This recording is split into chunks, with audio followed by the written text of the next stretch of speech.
O'zbekiston Respublikasi Prezidentining kitobxonlik madaniyatini rivojlantirish va aholi o'rtasida kitob o'qishga qiziqishini oshirish chora-tadbirlari to'g'risidagi 2026-yil 15-yanvardagi 9-sonli qaror ijrosini ta'minlash maqsadida Nishon tuman axborot kutubxona markazida kitobxon rahbar mavzusidagi kitob taqdimoti bo'lib o'tdi.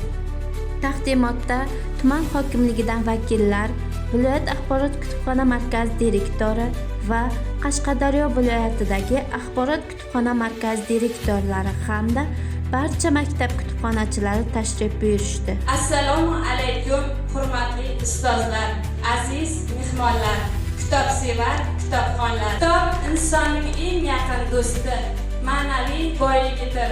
U inson qalbiga nur, tafakkuriga kenglik bag'ishlaydi. Bugungi taqdimotimiz buyuk fransuz yozuvchisi Honoré de Balzacning mashhur asari Sag'ri teri tilsimi kitobiga bag'ishlanadi.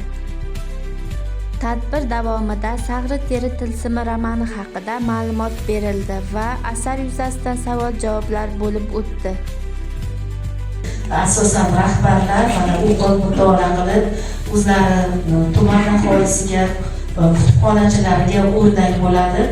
Bugungi bo'ladigan kitob taqdimoti bu oson ish emasda bu. Bitta kitobni o'qib chiqib, buni mazmun mohiyatini yetkazib berish har bir kishini bir zimmasida katta mas'uliyat yuklanadi. Sag'ri teri tilsimi bizni o'ylantiradi. Inson uchun eng muhim narsa boylikmi yoki hayotning o'zi? Honoré de Balzacning hayoti va ijodi hamda asar haqida to'liq ma'lumot olishingiz uchun navbatni tuman axborot kutubxona markazi xodimlariga beramiz. Marhamat.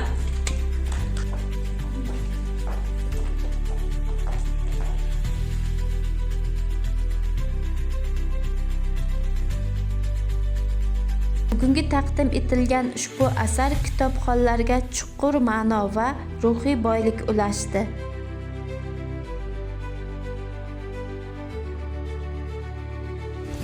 Oqibat eshigim, mehr eshigim, arzandalar ardog'i oltin beshigim, ota-onam qadri so'nmas beshigim, millatni muqaddas bilgan kitob bu, oilani muqaddas qilgan kitob bu.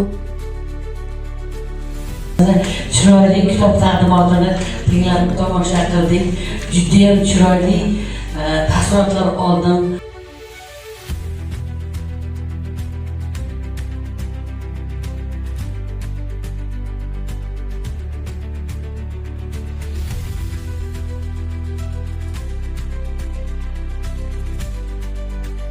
Tadbir yakunida mehmonlar kutubxonamizga sayohat qilishdi.